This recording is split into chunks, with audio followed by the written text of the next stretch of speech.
Electrocast. Why wait to see if you'll get something you like this Valentine's Day when you can go to BlueNile.com and find something you'll love? Whether you're looking to treat yourself to a little winter sparkle or show a galentine how much you appreciate them, Blue Nile offers a wide selection of high-quality designs, expert guidance, and free 30-day returns for the ultimate peace of mind. You can even design your own jewelry. Right now, save up to 50% at BlueNile.com. That's BlueNile.com.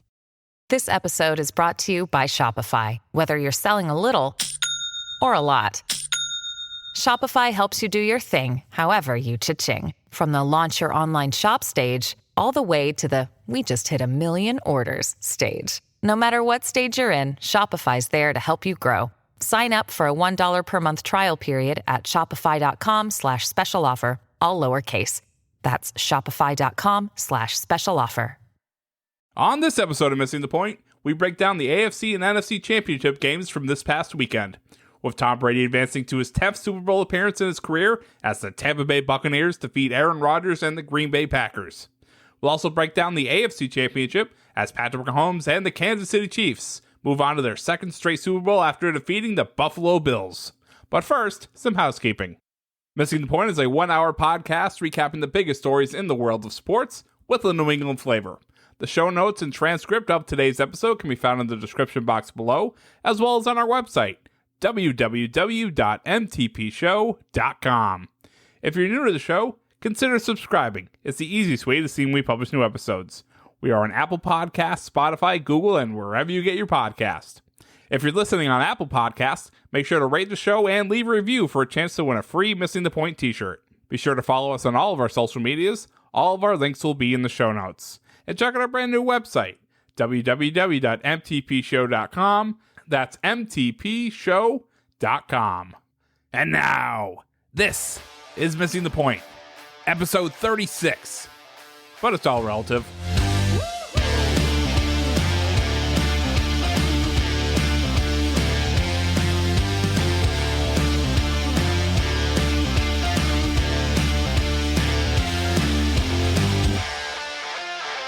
Welcome into Missing the Point. I'm your host, Joe Malkin, and joining me today, the man who is most known in his life for leading horses to water and making them drink without actually drinking the water himself. It's Mike Marcangelo. And I also have the man who no one will leave alone about the Conor McGregor fight, but me, until now, DK Sizzle, Dave Clarke, and of course we have the best EP that we could find on the street, Craig D'Alessandro. It's a good thing we've all known him for so long, or he probably wouldn't be doing this because we know he doesn't like any of us. Guys, we have a lot to talk about tonight, and it's mostly football. Why? Because the AFC and NFC Championships were this past Sunday, and the Super Bowl is in less than 2 weeks. So let's get right into it, and let's talk about the NFC Championship game between the Buccaneers and the Packers. The Tampa Bay Buccaneers, who are in the playoffs for the first time since 2007, beat the Packers 31-26. And the first question I want to ask, and I'm going to ask it to Mike, is did the Packers ever have control of this game? They couldn't score off turnovers, 7 points off of 3 interceptions and 67 total rushing yards. But statistically across the board, their numbers were arguably better than Tampa's. What say you? Well, I say that Green Bay never had control of this game. This game was always controlled by Tom Brady and the Buccaneer defense, mostly the Buccaneer defense, just so that we don't start another discord or undiscord war here. But in reality, it was, 21-10 going into halftime? So I think the Buccaneers just had a very good plan on how to beat Green Bay. They did it already earlier this year, right? It was 38-10. I think had the Buccaneers played as well as they did in that game, this game on offense and defense, it would have been a blowout. But for me, you guys all know I don't have any faith in Aaron Rodgers. I actually predicted he was going to go 6-10 this year. So I literally will never bet on him. I will bet on him to lose, and that's exactly what he did in my opinion. But he did though. Like the thing is, as much as we beat you with that stick of that bad Packers prediction for the entire season, and as much as he had a great statistical year, you did stick to your guns on the idea that Aaron Rodgers isn't a winner. And what was nice is that he created essentially a meme for us of him not rushing the ball when he had all that open field and like trying to force a throw. That proved your point exactly. And going into my predictions were so bad over the weekend, as Joe pointed out, considering the Conor McGregor fight didn't go the way I wanted it to. So I actually intentionally picked the Packers because I've had such bad picks for the entirety of the playoffs. I was like, oh, let me just try to reverse jinx the Packers. But I didn't need to, because you were totally right. Aaron Rodgers is equal in NFC Championship games with Tom Brady now, and Tom Brady just got to the party. Yeah, he's just not that dude, and you were 100% right about that. Yeah, you maybe not the regular season record, but like at least you had that. But so on the topic of Brady and Rodgers, who had a better day? Granted, Tom Brady won. Who had a better day? I'll tell you who had a better day. Tom Brady did, but he shouldn't have, because the entire narrative now, which part of it's fair because, like, look, he is the greatest quarterback of all time. He's gone to all these Super Bowls. He's won the most. That's all great. But the narrative immediately became that on every social media platform and every television show about the NFC Championship game. But he almost blew the game. If anybody was going to throw the game, it was going to be him. They were cruising coming into the second half, and he threw two bad picks sandwiched on either side of an Aaron Rodgers touchdown drive when he was starting to get some momentum. And I think if it was anybody else, if it was like a younger Ben Roethlisberger, or if he had played like that even against Drew Brees, or I'll tell you, it's going to happen against Patrick Mahomes if he tries to pull that shit, then he gets punished for it. And he got real lucky that his defense was able to bail him out. And I think he had the better day because he had like a nice day because he won the game and like people were being really nice to him afterwards. But I think if anybody was like, he had a statistically worse day than Aaron Rodgers. So in the Tom Brady versus Aaron Rodgers debate, he loses that, but he still won the game and he gets all the credit for it because he's fucking Tom Brady. So like, good for him, I guess.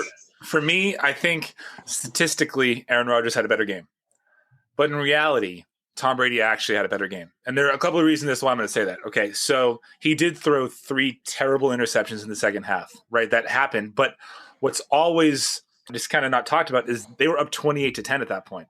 So worst case scenario, all of those turn into points and they're down by 3, right? So it wouldn't have been, it would not have been a huge momentum swing. Momentum's so important in football, though.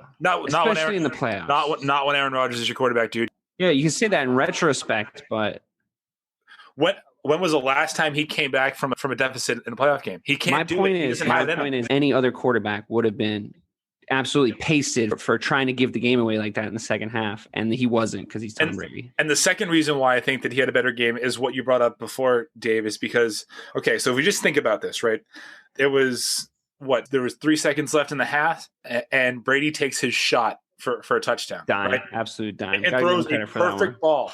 Aaron Rodgers, who's known pretty well for his mobility, has 3rd and 9 on the 9-yard line and a wide open field in front of him and did not put the game in his hands. So for me, I think, statistically Brady was inferior to Rodgers. But at the end of the day, when it mattered, when it was nut cutting time, Brady wanted the ball and he made all the decisions that he needed to make. And I think all of us here, we'd rather lose with a quarterback with the ball in his hand doing what he thought was right to win the game, as opposed to just doing whatever the play call was. At the game, like if you're betting odds on the game before you go in, you can make an argument for betting Packers versus Bucks. But if somebody had told you you're actually betting on who's going to deliver in the big moments, and if you had thought about it like that, you bet Tom Brady 100% of the time. Yeah, you're 100% right. Like you can, and that wasn't Tom Brady's only big moment. Like he started off the game with a couple of really nice drives too. And like, I think that you're right. Aaron Rodgers is the worst elite quarterback to be put in a situation where he gets punched in the mouth early. I think they knew that. I think that they did that to him, and it wasn't him. Like you said, he doesn't come back in games like that. He's not that dog. It wasn't him coming back. It was my original point. It was Tom Brady trying to throw the game away. So like, and everyone's giving the Buccaneers defense the credit though. You know what I mean? Like, I think that's fair enough too. Like Aaron Rodgers isn't that dude that's going to crawl back, but that Bucs defense is like hard to score on too. If Brady throws his 3 picks when it's 10-10, he didn't do that. Like he threw them after he had an 18-point lead. So it's a little bit different. They were bad throws. I mean, his stat line looked like a Jameis Winston stat line, ironically. So it's like 3-3. Yeah. So it's like, oh, Couldn't they have just done this with Jameis? It's like, no. So I see what you're saying. The intangibles matter. Like the moments, the Tom Brady moments, of course they matter, because you can sit there and talk about stats all day. When you watch the game, you realize that Tom Brady's their quarterback, and there's a reason why they're going to the Super Bowl. I think there's another quarterback that's going to be the reason why they don't win it, though. So we'll get to that. We can get to that on Sunday in the live show, which will be our 2-hour preview show of the Super Bowl. So we can plug that right now. So on Facebook, Live, we'll be on our Facebook page. Missing the Points is the name of the Facebook page. We'll be on there for a 2-hour Super Bowl preview show, which is going to be an absolute blast. So I only want to talk about the halftime show. Is that okay? Yeah, we can do that. What I was going to say was, Mike, if Jimmy McGinty was his head coach, Aaron Rodgers definitely would have run that ball in. There's like the fourth replacements joke of the day. One of my big things, and Dave, you kind of alluded to it, and one of my big things that leads to my feelings towards Tom Brady in his career and how he's treated, like Dave said, any other quarterback would be ripped for that line, but because it's Tom Brady, that's part of the problem that I have is that with how he's been treated is that he can do no wrong. There have been so many times sitting in the stands, Tom Brady will overthrow a receiver by 10 yards. It's 6 feet above the receiver's head and it's out of bounds. And people in the stands are calling for the receiver's head and wondering why he didn't catch it. This is one of the biggest problems I have with the Tom Brady isms and the Brady fans of the world. But to throw my 2 cents in, Tom Brady definitely had the better day because of how the game went.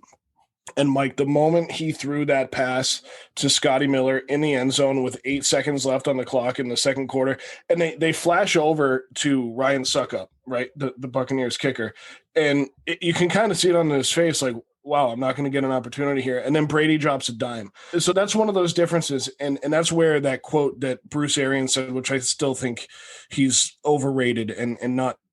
I know I like Bruce Arians. I just the quote is just absolutely asinine that you said. I just sit on the sidelines and watch him, or yeah, sometimes I just sit on the sidelines and watch him, and like the Patriots didn't give him that freedom. It's like, screw you, guy. Like, you're the coach the game. If you want to be the quarterback, I feel like no. I understand why he did it. His job right now is to just like stick the boot in on the Patriots every now and again, and just be like, hey, look, I did it with him too. Anybody can.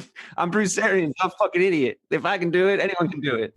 Sure, he's doing what every coach that has coached LeBron James, maybe with the exception of Eric Spoelstra, has been told to do. Stand back and let it happen. And that's fine. I would say Spoelstra, not to get into that. Actually, let's not get into that. Let's not get into that. But I will say this. Spoelstra is a better coach of basketball than Bruce Arians is a coach of football. Not when LeBron was there, though. He was the quintessential stand back and watch him do shit because nobody thought he was any good then. But he's all right now, I guess. Just because he beat the Celtics, we all started blowing him. But, like, he's okay. He's fine. To your point, though, Joe, like when you say like everyone can act like Tom Brady can do no wrong, and I think it's over exaggerated. I think that there are people out there that do that, but it's because historically, in a situation where you can't, if he does something wrong, you will lose the game. He doesn't do anything wrong. He always makes overwhelmingly the majority of the time he makes the right decision when it matters. So that affords him the right to do it. He puts himself in the position to make the correct decisions, and you're absolutely right. He's been around long enough. He knows what he's supposed to do. He's the greatest of all time. No one will take that away from him. And in 2 weeks, if he wins, there's no conversation in any sport of any athlete at this time. And you and I both said that. I don't think Dave was a part of that conversation. Before you go on, I just have one. Can we just talk about that 39 just real quick? Is there any doubt in your mind? Like we all know that Brady can't run, right? If he has that wide open of a field, no, Brady can't run that. The reason why we're talking about it is because it's Aaron Rodgers, right? Aaron Rodgers can make that play. Have you seen? Tom Brady is noticeably slow when he's running back towards his running back to hand the ball off. He's the slowest, man. He's like fucking molasses out there. You're crazy. I watched him break Urlacher's ankles. I mean, he can do it. All right. First of all, if you really want to get into that, first of all, that was like 1,000 years ago. Okay. And like, he wasn't super fast then. Second off, I'm not talking about juking speed or side to side movement. I'm talking about running 10 yards. He would have, like, somebody would have ended his career if he tried to do that in that situation. 3, I'm pretty sure Brian Urlacher was taking it easy on him because he didn't want to kill Tom Brady. And Tom Brady was kind of being kind of a dick about it and threw a fake, but like, whatever. All good. Yep. That happened. Thanks for bringing it up. Yeah, bring that up, Mike. Kick a guy while he's down. Oh, shoot. So I want to switch sides of the ball for the Bucs and talk about the Bucs defense because they had one of their best defensive players, rookie Antoine Winfield Jr., out. They had a lot of injuries. They had a lot of issues. 5 sacks and an interception of Aaron Rodgers in this game. And a part of the conversation with the Buccaneers, especially the second half of the season, was that they hadn't put it together yet. And the scary thing is, and I agree with Dave about the Super Bowl, but the scary thing is they're clicking and they're firing on all cylinders. And if they get Antoine Winfield back, Mike, what is this defense capable of? Not in terms of a Super Bowl, but just in terms of what we saw Sunday. Well, I think that they were top 5 or top 10 defense last year, right? So that carried over. They have all the right pieces on that defensive side of the ball. It's just a matter of knowing when to pick your spots. And I think Todd Bowles does a really good job for the most part and has for the last 6 weeks of the season, including the playoffs, of understanding who he's playing. Like with Aaron Rodgers, there weren't that many blitzes. Like if you really watch that, they were getting pressure with 4-man blitzes, which is literally nothing. So if they stick to that, if they don't try really to jack the line up with 8 people on the line and go after Mahomes, I think they have a shot. We saw what they did earlier in this year. I mean, they only lost by 3 points, 27-24. And we'll preview that, but I think that this defense has enough playmakers on it to do what they need to do to give their offense a chance to win the game. Do you think that, or do you hope that? Based on what I saw when they played this year, I've seen it. I mean, I feel like the Chiefs also have gotten kind of back to their old selves a little bit. Tyreek Hill had 200 yards receiving in the first half in that game, and only won by 3. Yeah, no, but like they still won. So it's fine.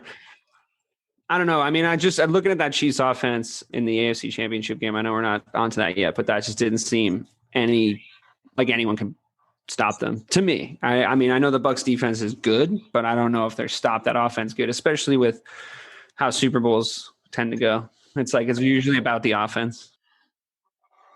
Usually, but a lot of that's going to come down to coaching and game planning. But again, we'll get to that because I think there is an intangible there that the Buccaneers don't have. It's hard to walk this line, dude. It's really hard to talk about this and not talk about the next game, but we're going to try and do it. I know, we're doing our best. So let's talk about another part of this game, Mike, and another interesting decision. Bobby and I talked about this in the Discord for probably 45 minutes, a pretty civil conversation, honestly, but because there was no right or wrong answer with this one. And I let's just play that out. I mean, in my mind, there's no right or wrong answer here. I thought it was a lose, but they kick a field goal on 4th and goal from the 8 instead of going for the touchdown with 3 minutes left in the 4th quarter. Had they scored and gotten the 2-point conversion, had they not, they would have been down by 8, giving Tom Brady the ball back at the 15-yard line and at his own 15-yard line. And had they made the field goal, which they did, now they're down by 5 with 3 timeouts, also giving the ball back to Tom Brady. So what's your take on this, Dave? How many interceptions have they gotten by that point? It didn't seem bad to me at the time when I was watching it. In retrospect, when you break out the math, I agree that it sounds bad, but you remember when you were watching the Steelers game and he didn't go for it on 4th and 1? Tomlin didn't go for it on 4th and 1, and you knew at the time with the eye test, you were like, that was such a fuck up. He needed to go right. If you can't get a yard, that whole thing.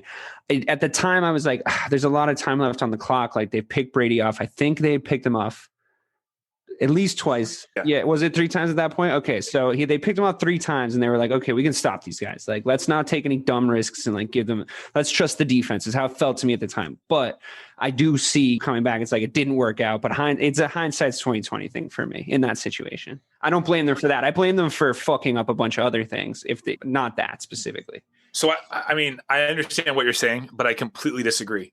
Listen, when you have Aaron Rodgers as your quarterback, Right. Well, I said I completely understand. That's the new part. He throws for 4,300 yards, 48 touchdowns, and in this game, he had 3 touchdowns and 1 pick. And you're telling me that you don't trust that guy with Devontae Adams, with all the weapons that they have there, to get 8 yards? Just give him one more shot. I would rather trust that guy. You started off the show saying I'm not his coach. I'm not his coach. I have no faith in him. And what this just showed me is that LaFleur had no faith in him either. I don't think so. I think they just trusted their defense. You can trust your defense and not automatically not trust your quarterback. I also think it's more of this stat crap, right? Is that all those stat nerds on the sideline saying, well, you have a pretty good opportunity here. If you kick a field goal, you can get the ball back and drive down the field. Well, but that has to play into it. That stuff has to play into it. But let's not go into baseball real quick. I have to throw this in there because we have to talk about the scenarios, right? So if they miss on 4th and 8, they give Tom Brady the ball at the 8. Sure, they can stop him, but it's still giving the ball back to the greatest quarterback of all time with an 8-point lead at the 8-yard line. All he has to do is run the clock out, even though they have 3 timeouts, okay? Or they get the touchdown, miss the 2-point conversion. They're still down by 2, still need the ball back. You're still putting the ball in the hands of the greatest quarterback of all time with time on the clock. They can get the touchdown, get the 2-point conversion. Now it's a tie ball game. You're still giving the ball back to the best quarterback of all time, and all he has to do is get in Ryan Succop's range to take the lead and win the ball game. Or you kick the field goal. You kick the field goal, you're down by 5, you're still putting the ball into the hands of the greatest quarterback of all time. So either way, you have to stop him. No, that's not true. All of the scenarios that you just mentioned are true, but the one that you failed to mention is, what if something goes wrong and they have a safety on Tom Brady and then they get the ball back? Right. So then the Packers, they get a safety on Tom Brady, they get 2 points, and then then Tampa Bay has to kick to Green Bay. So that is another scenario. I don't know if that would have happened, but all I know is 2 things. If you don't trust your guy to get 8 yards and get a touchdown, there's a problem. If you don't trust your defense to bait Tom Brady, who had already thrown 3 interceptions in that game, into saying, oh, they're going to blitz me, let's do something here on the 8-yard line, and pick him off again, we have a problem. There was no trust in anything besides the special teams, in my opinion. I don't know if it's a trust thing. I feel like the Packers had like no time of possession either. Like that was part of the Bucs game plan. Like they came out and they had the ball for so long every time they scored. And a lot of that was because they were able to establish their running game and like they have weapons there, all that stuff. But it's going to get into your head a little bit, no matter who you are. If you've barely had the ball and you're asking your offense to make the biggest play of the game, I just think that's going to factor into it. It's just another factor, as opposed to just like, they blew it, they didn't take the risk. Like you can say that in hindsight. And if somehow you've backed me into sticking up for the fucking Green Bay Packers, who I hate, but I just think it's like, I don't know. I like you said at the start of the show, it's like Tom Brady. The Buccaneers defense deserves a lot of credit, and they've been making plays. Like, especially in the first quarter, they stuffed them so many times, like so many momentum killers in the first quarter. You're staring down the barrel of that. It's just not the same as if like you've made plays already. You've already made some plays and you can get those yards. That wasn't the case. They were asking them their offense to do something that they hadn't really done up until that point in that game. Maybe in the playoffs and stuff like that, but they hadn't really like gotten it going like that. But their defense was kind of rolling. So it's like, all right, let's trust the D. It's situational. I get what you're saying, but I also think, not to argue with myself and to back Dave up in the process, I think the coach saw what Aaron Rodgers did on 3rd and 9 and said, well, he's just, I mean, if it's not there, he's not going to do it. Killer. You know, it's a very John Madden piece of commentary, but to say like, if you could make those 9 yards, you wouldn't be on 4th down in the fucking first place. And which is sort of obvious, but it's true. It's like, if you hadn't made that play, you shouldn't be in that situation in the first place. That adds to it. I agree with you totally. There should have been different plays throughout the game that got them. The 3rd and 9 is more egregious. The 3rd and 9 play is more egregious than not going for it on 4th, I guess, is my overall point. Mike, I mean, my final point on this topic would be, if they don't kick that field goal and they go for it on 4th and goal from the 8 and they don't get it, that game's over. At that point, that game is over to me. Like, again, you're giving the ball back to Tom Brady and that Buccaneer team who had played very well, that defense who had sacked Aaron Rodgers 5 times. They picked him off once at that point already. It was definitely against LaFleur's usual style, but I'm with Dave. I think so many things changed throughout the game that was what the call warranted for at the time. For me, you have a first ballot Hall of Famer as your quarterback. He's a $30 million cap hit for the next 3 years. He's had a resurgent season, one of the best seasons of his career. That's a hill you die on. I'm okay as the coach losing the game on 4th and 8 with the ball in Aaron Rodgers' hands, because when you put it like that, but it's still Aaron Rodgers is the guy with all those accolades that you just mentioned, and you even said at the start of the show that he's not that dude. But if maybe the coach knows that too. Then he shouldn't be the coach. He shouldn't be the coach. You got to try. But how can both things be true?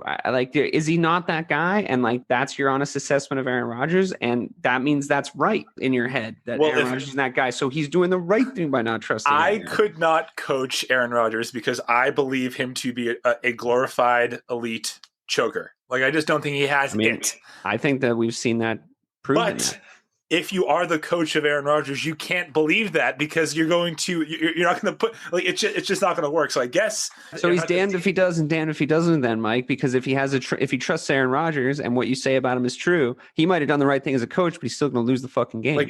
Just give Aaron Rodgers a chance to prove me wrong. That's what I'm advocating. Well, he didn't, but I don't think it's the coach's fault. That's Aaron Rodgers not taking responsibility. You know what I mean? He's out on the field with the ball in his hands. This is pre-play call when he doesn't make that 3rd and 9 move. You know what I do love about this game though? And I should have put it into perspective before the game started. It's the Aaron Rodgers versus Tom Brady is a matchup I didn't know I needed in my life. And in a conference championship game, especially because do you guys remember, maybe you didn't get this media because you're on the East Coast and stuff, but do you guys remember before the off season before Brady won his 6th Super Bowl, not raffle. The season before that, there was this weird thing going around where everyone was like, is Aaron Rodgers actually the GOAT? Because he maybe hasn't. I know the answer is no, Mike. Thank you though. Just shaking his head at me. I'm like, no, I know. I didn't invent this story. It was pre-Brady 6th. And he was like, yeah, but he's more talented on paper, right? There was this weird kind of narrative. And I was like, no, it's 5-1. No, you can't. And that was always my opinion on it. And not being a Patriots fan and hating the Packers, that was an easy get for me.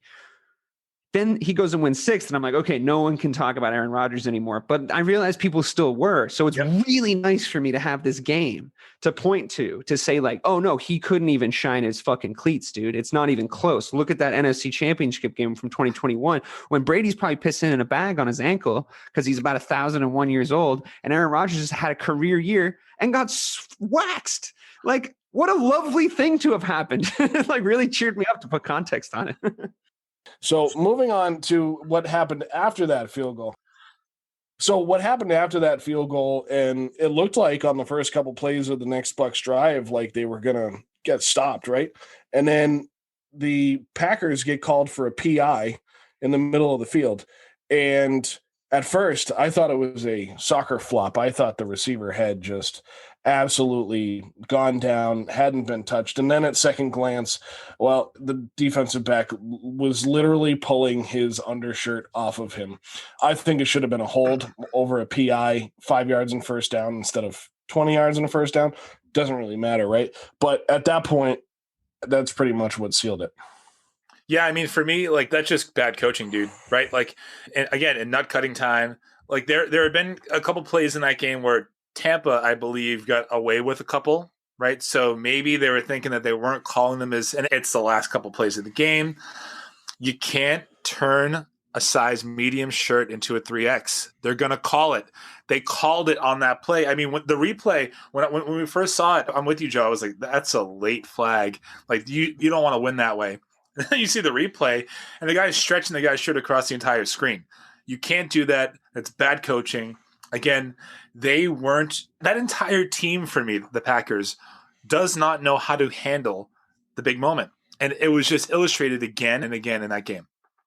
Yeah, you can't turn around and just blame Mike McCarthy now too, either. Like you did last year. There was a whole narrative around it. I will say though, and I don't disagree with you. It was definitely a pass interference, and it was definitely a bonehead decision. It's tough in the moment when you get beat by a step, especially in big moments like that, to not react and do something silly. But I will say, they were not calling that for the majority of that game. I saw a few of those. I saw a few, they were letting them play. And I agree with you that it's a pass interference. I agree with you that it was the most blatant. So it's you're over the line instead of toeing the line.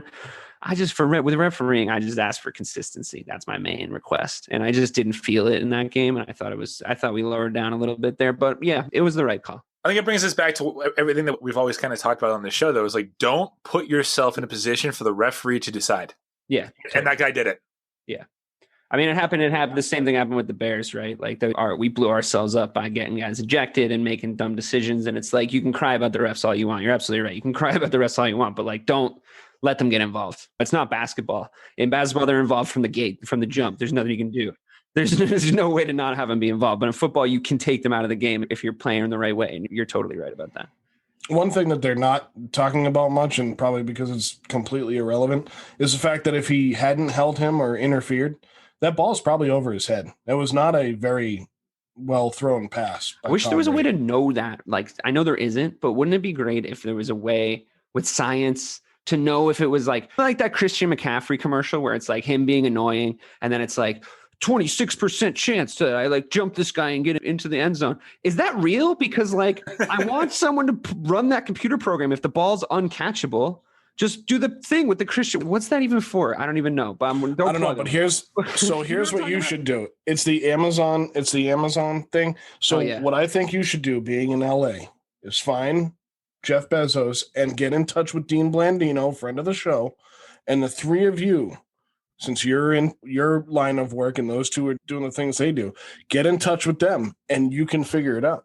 Dude, I know. It sounds like they already have the technology, unless that commercial's lying to me about Christian McCaffrey being like 3 guys. I got 14%, even though like none of those guys are anywhere near him, and that's in that shot, whatever. I personally, or did they film that? I don't know. But if that technology works, apply it, and then have no pass interference calls that ruin games anymore because it's like, oh, we're just going to run the Christian McCaffrey commercial program, and then it's just like 0% probability of catching. It's like, sorry guys, the computer says no, and then you just move on with your day or the game. They did it for a Deshaun Watson commercial too. I wonder if they knew the percentage chance that he would be back in Houston. I want to know if that technology exists because it can really improve the game of football. It really could. It really could. And honestly, I want to see it, and I'd love for you to be a part of that. So this is where we'll talk about the Super Bowl, but we'll talk about it in the context of Tom Brady and the Super Bowl as a whole. We'll throw a million incredible stats and numbers at you on Sunday in our live show on Facebook Live, Missing the Points on Facebook. We'll be there from 6 to 8 p.m. on Sunday, January 31st, to break down the entire Super Bowl and preview that whole game. But here's one that we'll give you. Tom Brady is 9-3 all time against NFC teams in the playoffs, 6-3 in Super Bowls, 3-0 this postseason. He has one less win against NFC teams in the playoffs than Aaron Rodgers, who obviously has 10, and he has the same amount of NFC Championship games as Aaron Rodgers and Drew Brees. And as Dave said, he just got to the party. Better late than never. Here's the question: is there any other quarterback not named Pat Mahomes that could bring a team to a Super Bowl in year one of being there? So the reason why I love this question is, well, one, I wrote it. Two, I don't give that away. Sorry. But I was thinking, because the Buccaneers last year were 7-9, right? 6 of their 9 losses were by 7 points or less. So it's like, okay, they're kind of there. Brady brought the Buccaneers to 4 come from behind wins this year of more than 10 points. So I'm thinking to myself, is there any other guy that could do that? Montana couldn't bring the Chiefs there, right? And he was the greatest. Oh, we're doing all time? Well, but then I'm like, okay, well, what if Aaron Rodgers was on this team? This is what I was thinking. And I just kept thinking to myself, he couldn't do it. Like, I don't think there's another quarterback currently playing in the NFL that, I think there's one. Sorry. I think Ben could go down there and do it. Ben Roethlisberger? I think Roethlisberger, because all he does is stand back there and throw the ball 40 yards. That's a Bruce Arians offense. He wouldn't be the guy I would pick if I had to pick any other. If the context of the question, if I understand it correctly, is Tom Brady got traded to Tampa Bay and brought Tampa Bay to a Super Bowl. If anyone else got traded to Tampa Bay, would they be able to do it? So the question within the question is, was that team so good they just needed somebody at quarterback, or was it because it was Tom Brady? And I think if you put a lot of quarterbacks in that team, personally, I think they could have done this. I think the defense, like we talked about, is good. I think if Deshaun Watson is in that quarterback role. I think they're electric, and they probably have a better chance of winning the Super Bowl next week, to be honest with you. So, yeah, but I think skill set wise, you're right. But football acumen, I think, is where we're losing here, right? It's because Brady's been in the league for 20 years. He's seen all the things that work and don't work. And for better or for worse, if we take Arians at his word, Arians isn't telling Brady what to do 100% of the time. He's deferring to him. So are there any other quarterbacks in the league that are afforded that right to do it and have the same results? I don't think so. I really don't. I think Deshaun Watson has more talent than Tom Brady in terms of mobility and accurate and just arm strength. But I don't know if Arians leaves it to him to do it and to coach the game on the field. Yeah, I see your point. That's a good point. I mean, maybe so you're in that class of people.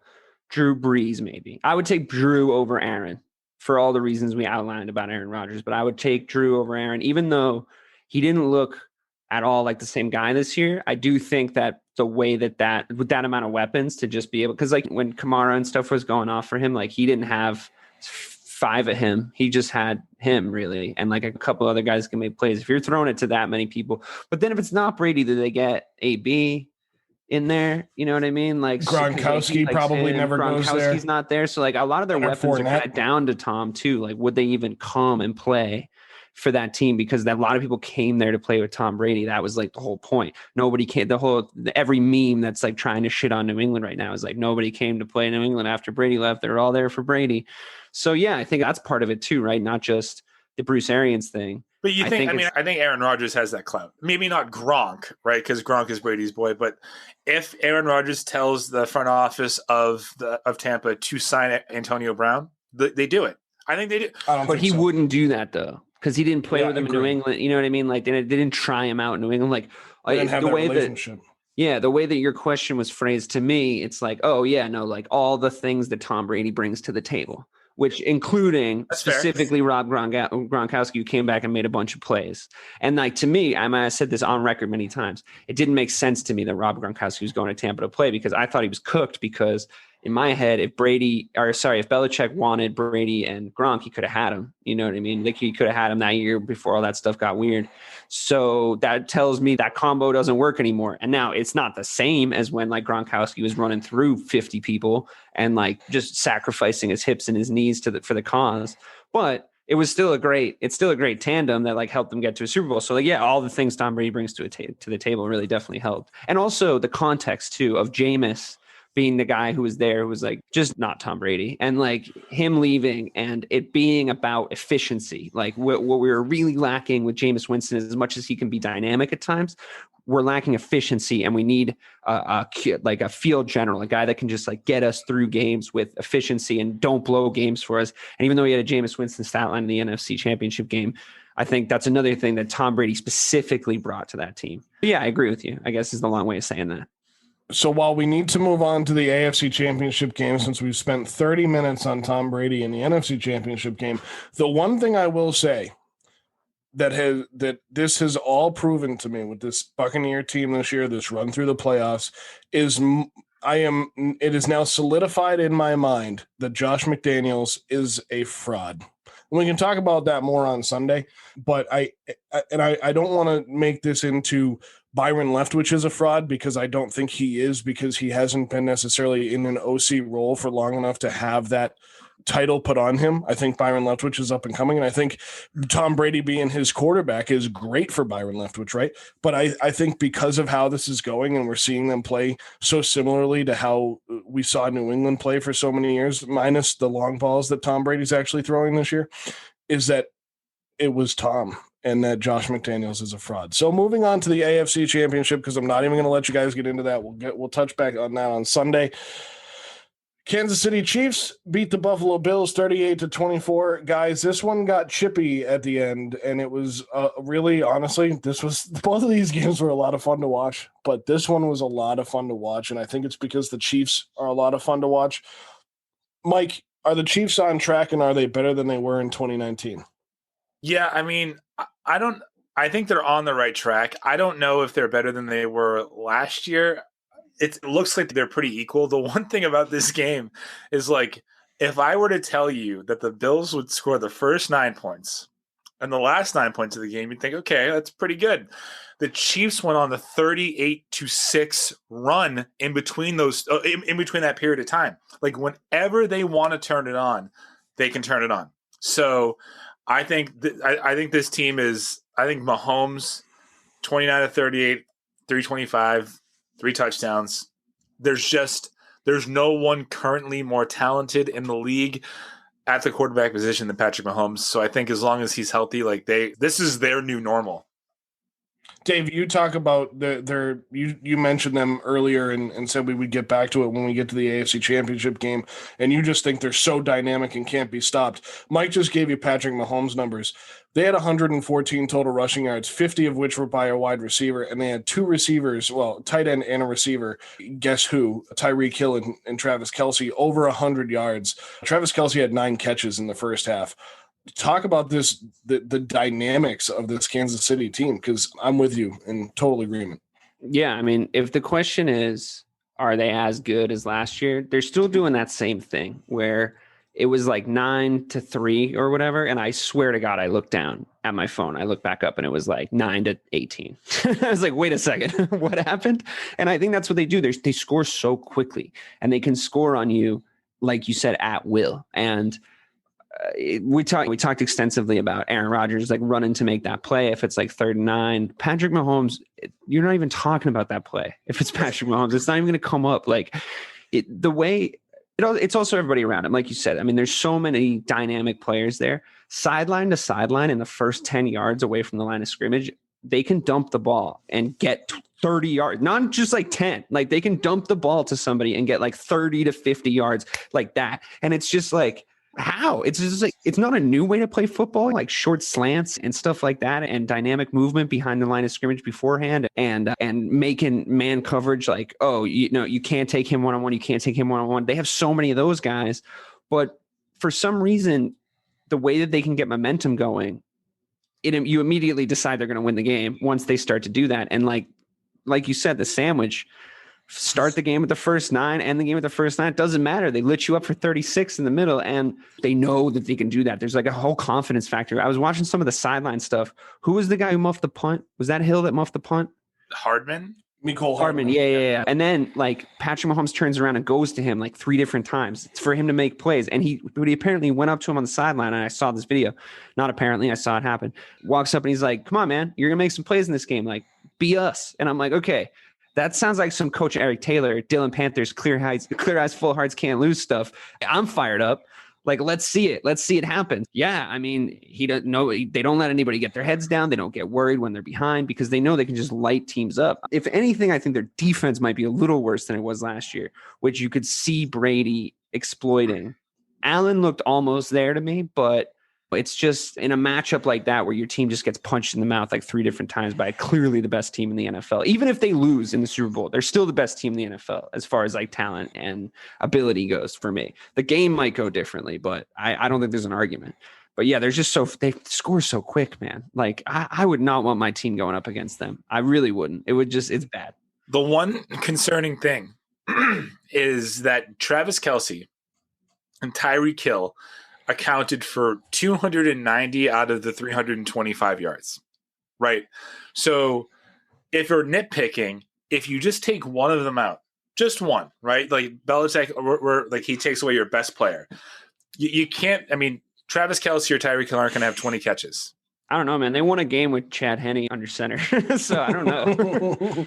And converted a 4th down play where everybody thought they were just going to. That was Cleveland. Don't say sure. He made a play, and you backed Cleveland all goddamn year. Yes, you did. Against the Steelers. But, I mean, I'm just saying, like, they are showing this ability to just focus on their 2 guys, Tyreek Hill and Travis Kelce. And listen, those are 2 great guys, so I'd definitely focus on them a lot too.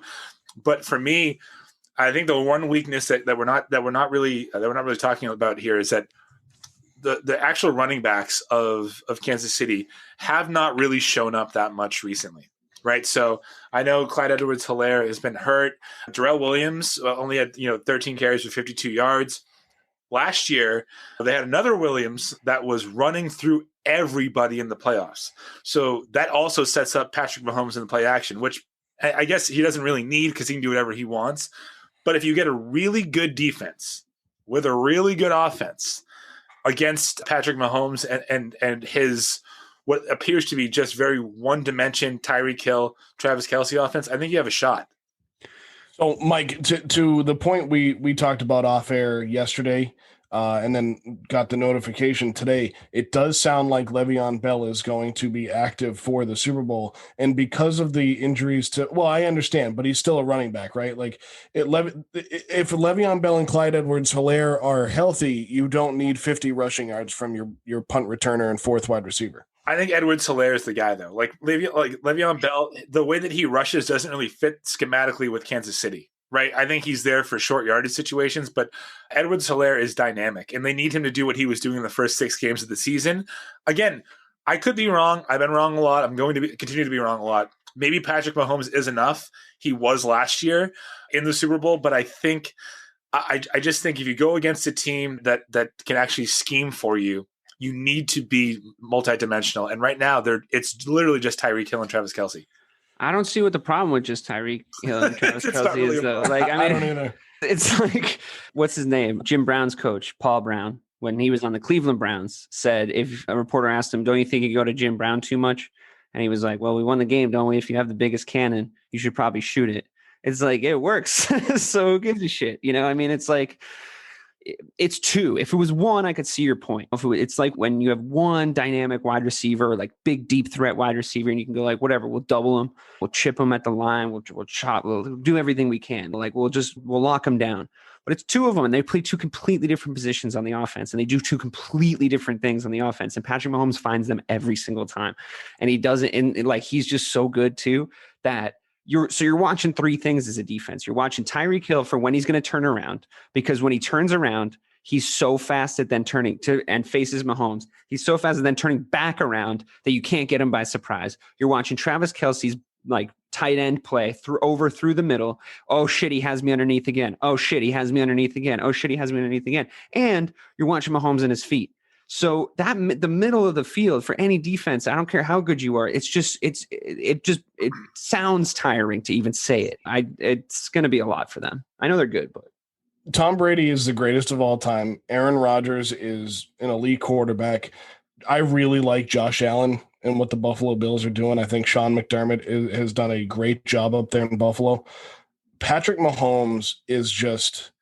He's like one of those guys. I don't normally like to go out and buy jerseys of dudes. I just never really have been that guy. That's a guy that I'd be like, I want to go buy his jersey. Like I want his jersey because of just the guy he is, how well he plays, moments like Dave mentioned with Mecole Hardman.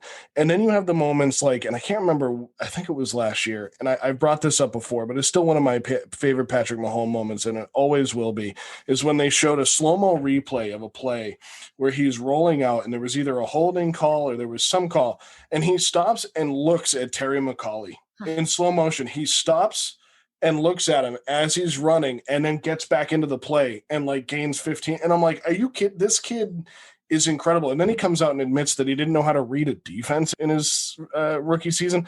I mean, this guy is just out of his mind talented. I think if they win this year, not to jump ahead, but I think if they win this year, we have a Golden State Warriors situation on our hands. And I can see with the discourse, it's already kind of getting to be that way because nobody wants to talk about the Chiefs because it's kind of boring to talk about at this point because they're just, they're great. You know what I mean? Like, that's what you're always going to say. And I see what you're doing, Mike, because it's like, it's just more interesting to think, how could the Buccaneers beat the Chiefs? But for all intents and purposes, realistically, the Bucs aren't even the team I would have thrown at them. You know what I mean? Like, we'll see. Without previewing the Super Bowl, I just think that if we're talking about a team that is not being quarterbacked by Patrick Mahomes, and I tell you that 22 out of his 29 completions went to 2 different guys, you'd say, okay, that's easily fixable, right? Like, you just shut down those 2 guys. No, I'd say, what the fuck was Green Bay doing? What were they doing if they let those same 2 guys? It's like, that house has been on fire for 3.5 quarters. Like, do something, but they can't. There was nothing they could do about it. We're just getting bullied by talent. Like, sometimes they're just better. 2 more quick things, Joe, I promise. Travis Kelce was the leading receiver in the NFL until he sat down week 17. He's a tight end. So it's bad. And like, I'm really trying to nitpick here for weaknesses. But to your last point, if you don't appreciate Patrick Mahomes, you're not a football fan. That's just as simple as it is, because this is the closest thing that we will ever see to a Jordan, LeBron, Jordan, Kobe kind of transition, right? This is Brady to Mahomes. Rodgers has all the talent in the world, but doesn't have any balls. Mahomes will do whatever he needs to do to win. It's been proven. He's already a winner in his second year. He's in the Super Bowl again for the second time in his third year. I just think that this is, you don't ever get to see the two greatest people from two different eras face off. Yeah, this is icon versus icon. But it's also like he doesn't, the great, and I'll just say one thing on that. Sorry. The best thing about him is that Mahomes is that he looks like he's going out to get his paper when he's playing quarterback. You know what I mean? Like if you're going to study body language, if you're going to put kids down, sit down and like watch game tape, like this is what the other team needs to see. And like, that'll give you confidence or whatever it is. Mahomes is just like out there doing his taxes or whatever he's doing. You know, it's just like, there's nothing in his face that makes it seem like he's got stakes, you know what I mean? Like that he cares to be there at all. And then he puts in these performances. That was just to your point, Mike, but it's so impressive. It's like, you feel so lucky when you get athletes like this, like generational athletes, because a lot of people hated Tom Brady because he didn't look like he was, he looked worse than he played. You know what I mean? Like he didn't look like he was supposed to be that good. So it's like that combine picture. And a lot of people hated him, like the New England thing, like whatever. There's nothing to hate about Patrick Mahomes for me. Like there's just, I don't know, try and find something because like he does everything and you would love to have him on your team. You'd take him in 2 seconds. Like every team in the NFL would say yes to that. So if you don't like Patrick Mahomes, you're lying or you're bitter. If you believe our executive producer, he's not going to play past 2025. And if you want to find something that you don't like about Patrick Mahomes, our executive producer will tell you that it's his brother and his girlfriend. But anyway, now that we've gone through a Tom Brady, yeah, sure, go ahead. Fiance. True, fiance. Yeah, I did say fiance, to clarify. But getting back to that Mahomes thing, I just listened to that whole diatribe for like 5 minutes. And if I didn't know that you were talking about Patrick Mahomes and the Chiefs right there, I would bet money that you were talking about Russell Wilson and the Seahawks about 5 years ago.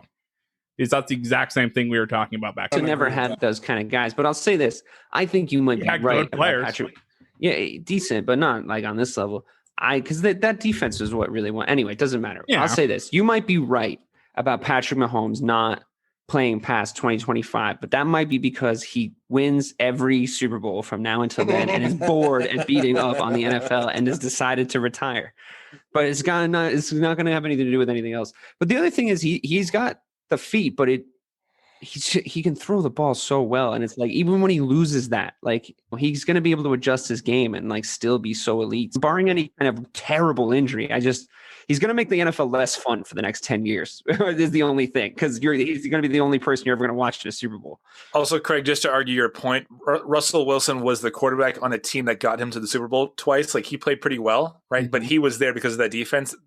Patrick Mahomes is in the Super Bowl and brought the Chiefs there twice. There's a remarkable difference. They are there because of him. That is it. He's the reason. Patrick Mahomes right now at 24 is what Tom Brady was in his late 30s. Like he's bringing that team to with the legs. Super Bowl. With legs. Yes. And I still agree with Dave, though, not to go back. I agree with Dave. If that field is open for Tom Brady, he's trying it. He's got 1,000 rushing yards in his career. I remember last season when he got the 1,000 rushing yards in New England and he refused to kneel the ball because he didn't want to go back to 999. So we've gone through the Chiefs side of it. And just real quick, we have to talk about the Buffalo Bills for the obvious reasons. The fact that they're in the AFC East. They're a rival of the team that 3 of the 4 of us here follow. So Josh Allen, I really like Josh Allen. I mean, I don't like him as much as Patrick Mahomes, but I really think he has what it takes as long as the coaching and the personnel around him continue to grow and be what they are. But what's next for the Bills? Are they the team to beat in the AFC East? And why is the answer yes? Well, barring any wild offseason changes, I think actually no matter what, they are the team to beat. They are the new standard in the AFC East, and I think it's simple, right? It's because you see the remarkable growth that he's shown you over the last just 2 years and just his completion percentage. It went up like 12 points since last year. I think their one weakness, which was greatly exposed in the postseason was they don't have that guy as a running back, right? And I don't think the running back needs to be the best player on your team to get you to a Super Bowl, but I do think that you need to have a capable running game to get there and to be dominant, and it just hasn't been there. But I think McDermott's a great coach. I think he's a really great coach. I think Josh Allen has shown that he's willing to develop and work on the things that he needs to work on to get better, and that GM went out and got him Stephon Diggs. So for me, they're the team to beat, and it's going to be hard to beat them because McDermott's a defensive guy, right? And that defense, since he's taken over, has given who we have called over and over again on this show the greatest quarterback of all time, Tom Brady, his worst season performance every year that he was in that division. So for me, they're the new standard bearer. I think if you're a Bills fan, you have a lot to look forward to, barring anything horrific and unforeseen that I hope does not happen. I think it's going to be a good time to be in Bills Mafia because they're going to be perennial playoff team moving forward. Yeah, and they just got together. Like a lot of their issues, if they didn't have many, obviously, because they made it to the AFC Championship game. But, consistency is tough for a team that just got together. There's things that they can still do. There's things that they can still improve on. Like, yeah, having Stephon Diggs is great, but I think we saw in the AFC Championship game, it would have been really great for them to have, a running weapon, but also somebody that can take a little bit of pressure off of Diggs. So you don't have to be Stephon Diggs or be as dynamic as Stephon Diggs, but some other guys need to be out there making the same kinds of plays to keep the defenses guessing. I think they could beef up their offensive line a little bit. Allen's still raw. Like he's great and he makes super incredible plays and they're super dynamic, but there's still a rawness to his game. Great improvement from last season to this season as far as becoming a legitimate quarterback in the NFL and actually completing passes, which he wasn't doing before that. Going up against Lamar Jackson, I think you saw the difference that being able to sit in the pocket was like that storyline played out exactly how he said it would. It's just like who's going to be able to make throws, and it's more likely going to be Josh Allen. He's been in the league for less time. He's still raw. He can still get even better. The sky's the limit for that kid. You know what I mean? Like he can do a lot in this league. And yes, the answer is yes. They're definitely the dominant force in the AFC. Sorry, I know you guys are Patriots fans, so that's a bummer, but it is just the case. They're definitely the team to beat. And now the Patriots, when they go back to the drawing board, need to build a team to beat the Bills. For sure. I think you have to be really careful though if you're the GM of the Bills right now, because we've seen that like Josh Allen, he thrives off of chaos being created. Like he doesn't need. Like I think you're right, Dave. Like they should really beef up that offensive line because the last thing that you want is this kid's career to be cut short because he's taking too many unnecessary hits moving outside the pocket. I also think if you draft a running back in the first round, awesome, but it just smells to me like the Bills are going to go and get Allen Robinson. I just think that's going to happen. And if you have Robinson and Diggs, now you're talking about a situation where you can't cover. You just can't. And then Josh Allen a year later too. I mean, if he can make the same kind of leap, I doubt he will because I think he's only got a few more tweaks to make. But if he can go up even another half a level like he did last season, or a quarter level even, and you add another weapon like Robinson and just get a couple of decent like blindside tacklers or whatever, like. Yeah, they'd be real, real scary. They're still going to lose the Chiefs, though. Well, that's what I was going to say is that they're still going to have to get through the Chiefs, right? Definitely the Bills are going to be one of the forces in the AFC, and that's painful to see with them being in the AFC East. I mean, I still think the Dolphins and the Jets the Dolphins are closer, but the Jets are a long way away from doing anything. So I think at least the third spot in the AFC East, although I like Robert, we'll get to him shortly. In the second half of the show, let me make Craig really happy here. So the one other thing we got to talk about in the storyline is something that kind of blew our mind, Mike. Well, two things, right? So the first thing is, let's just quickly, Cole Beasley, friggin' Iron Man. Balls. This guy, he played the end of the season and all of the playoffs on a broken leg. And then we saw him break it either again or more in that game. And I sent a message to the Discord and was like, did he just break his leg? And he went to walk to the sideline and you could just see something collapse in his right calf. And then he's back out there 3 plays later. I don't know what they're giving this guy, but it works. And I want some of it for like a bruise on my arm because that's absolutely amazing. I think this guy is underrated. He actually had a great year.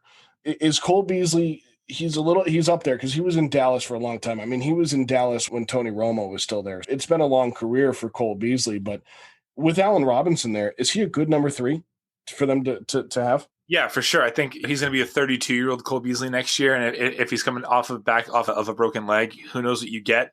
But I mean, if you think about this year, he has 82 catches for 967 yards and 4 touchdowns, and he wasn't serviceable. You had to actually scheme for him, right? So that he was a difference maker, which is always tough to be as the receiver that he is, because he's more of a slot type of receiver. So he made that jump this year to the upper echelon of slot receivers. What I will say, what you saw from him in that game is, I think the reason why the Bills are going to be a perennial playoff team is he was willing to risk whatever it is, his leg, for his team. And that's because he believes in what his coach is doing and what his quarterback is doing. And I think that you can't put a price tag on that. As far as what they're giving him, it's probably the cane. He was really speedy for after a while, but I do think, for me, I don't think he's going to have a great year like he did next year. But if he's your third, I don't know that there's another wide receiving core in the AFC that can stack up against it. This is Cole Beasley. This is like his numbers haven't gotten like considerably better since he came to Buffalo or anything. Like he's had pretty much the same. He's pretty much having the same impact that he used to have, right? Or am I wrong about that? No, it's gone up, but I just feel like nobody's ever talked about him. Like in Dallas, he was just overshadowed by so much, by 2 or 3 other guys that were there, by Dak, by Zeke.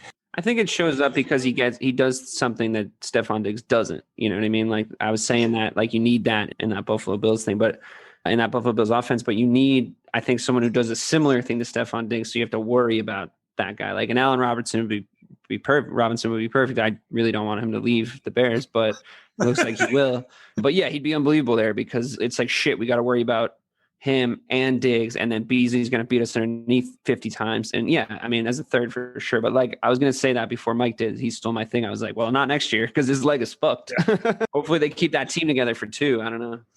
Then the last thing that we'll talk about on this game was this wild series of penalties that took place at the end when we saw it all go off the rails for the Buffalo Bills. And it's interesting because Buffalo always has this air about them, right? Like from their fan base to their team, they always have this kind of gruff, like Bills Mafia, right? Okay, so the name speaks for itself. But at the end of the game, this was the first time all season under Sean McDermott. Like we've seen McDermott kind of lose it, especially against Bill Belichick. This is the first time I've seen his team lose it, where Josh Allen gets thrown to the ground. He gets hit, the whistle blows, and then he gets thrown to the ground by Alex Okafor. Josh Allen throws the ball back into Okafor's face. Okafor stands over him. Okafor then gets pushed over by Allen's lineman, John Feliciano, and another one of his offensive linemen, Deion Dawkins, comes in and has some words to say.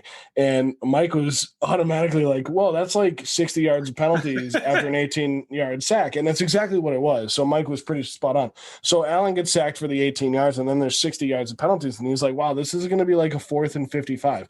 No. And I explained this to Mike, and Mike's still like, I just don't get it. Because all the penalties happened afterwards, Josh Allen of the Bills assessed 15 yards for unsportsmanlike conduct. Alex Okafor of the Chiefs, 15 yards for unsportsmanlike conduct. John Feliciano and Deion Dawkins, both 15 yards for a personal foul. It doesn't matter who the majority is, Mike. It's just a matter that both teams were penalized, so everything offsets, and that doesn't make any sense, though. That's so stupid. That's like saying, like, you murdered that guy, so you got to get punished for that. But if you killed 7 people after you killed that first guy, you still have to get punished for that too. I think that throughout the NFL, that's wrong. They should offset with math, not with the idea that a penalty happened. If I commit 50 yards worth of penalties and you commit 10, I go back 40 yards. It's really easy. It's really simple. Like, why do we have to make it? It's just.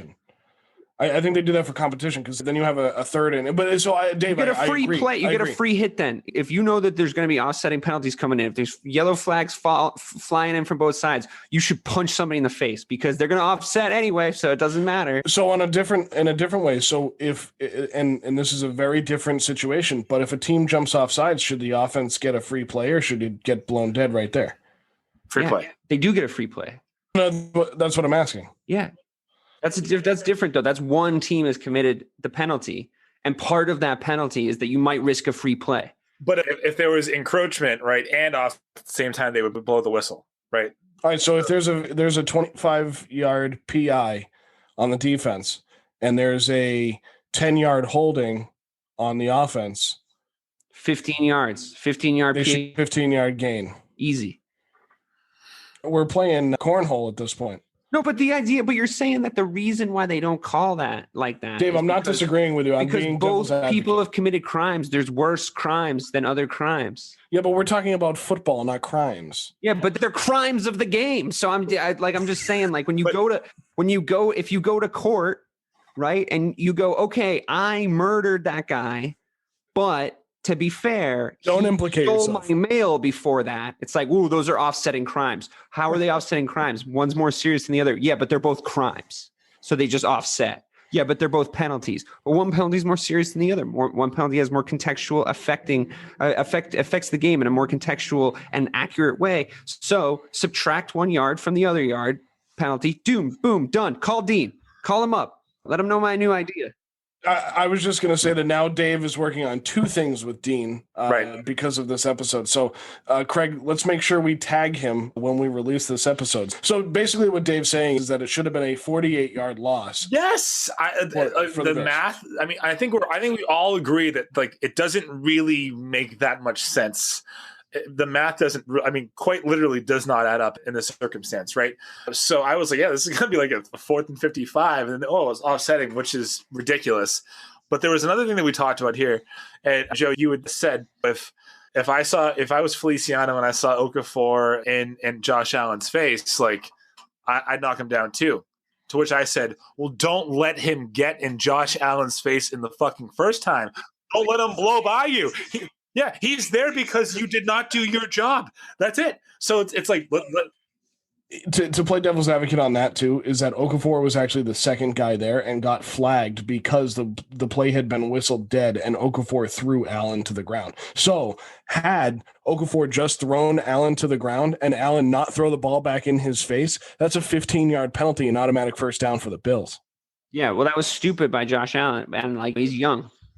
It was all stupid. Oh, yeah. Now we're literally just mincing words here. So but penalties, the thing is overall, and like as far as whose fault it is or who screwed up more or whatever, penalties overall as an idea in the sport of football, not in other sports. In other sports, sometimes you want to take a penalty, take a foul.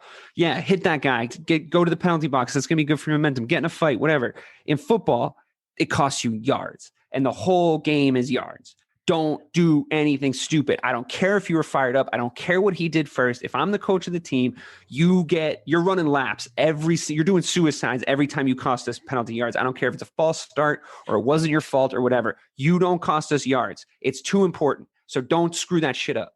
Except in the NFC Championship game where it was 2nd and 3, and the Packers knew that if they jumped offside, it would keep the clock stopped until the next play, and it would keep their timeouts if they gave the Bucs the first down. They need to fix that rule. That was a good penalty. You shouldn't be able to buy yourself timeouts by breaking the rules of the game. The penalties are there. You should never be able to take a penalty in order. That's how you feel about throwing the ball away too, right? Yes. Yeah. I don't think you should be allowed to throw the ball away. I think you should be grounding every time. That's like. Don't you hate those plays? It would make it more fun. I do, but wait. All right, I gotta. That's a different show, and we're over 60 minutes, and we actually still have like a half hour to go. Can I just make one closing point about this? Dawkins, Feliciano, if you're mad that Okafor is in Josh Allen's face, like, love you, mean block it. Him. Don't let him get there. Stop him. Do your fucking job. That's it. I hope they all hear this. So, Super Bowl 55 will take place in Tampa, Florida, not Tampa Bay, because that's Tampa, St. Pete. It'll take place in Tampa, Florida on Sunday, February 7th, and the Tampa Bay Buccaneers will be playing in their home stadium as the away team, Tom Brady against Patrick Mahomes. It should be a fun one. Listen to us on Sunday, the 31st of January, as we preview for 2 hours Super Bowl 55. Guys, do we want to keep going on to these storylines? Because we have some big stuff to talk about. Yeah, I think we should probably do this on the 2 hour one. Yeah, we should save it. We already ate a bunch of their content up. I kept talking about the Super Bowl. I couldn't help it. That's fine. We'll still have plenty of content to talk about. So that'll do it for this episode of Missing the Point. It was a good one. We only got to half of the stuff we wanted to get to, but guys, I think we really effectively broke that down. So as I just said, Super Bowl 55 coming up on the 7th of February in Tampa, Florida. For Mike Marcangelo, DK, Dave Clarke, DK Sizzle, and Craig D'Alessandro, the best EP in the game, except for when he tells us that Patrick Mahomes won't be in the league after 2025. I'm your host, Joe Malkin. Give myself a lot of wiggle room. That's the trick. Get out of here. We will see you on Sunday for our 2-hour live show previewing Super Bowl 55. We'll catch you later.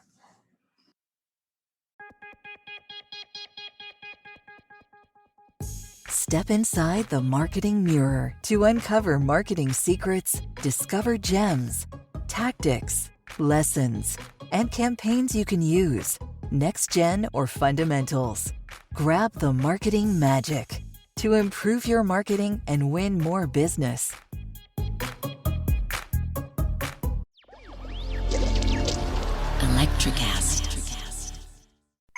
Hey, what's happening out there, everybody? This is Lawrence Ross, and I'd like to tell you a little bit about my podcast, The Lawrence Ross Show. Egomaniac. It's a 2-hour weekly exploration into my mind. I also do sketches, celebrity impersonations. You're out of order! And I also do song parodies. Not too shabby for a blind guy. Not only are you visually impaired, but you are geographically impaired. New episodes are released every Friday. Check it out on your favorite podcasting platform or listen to it here on Society 13 on Electrocast.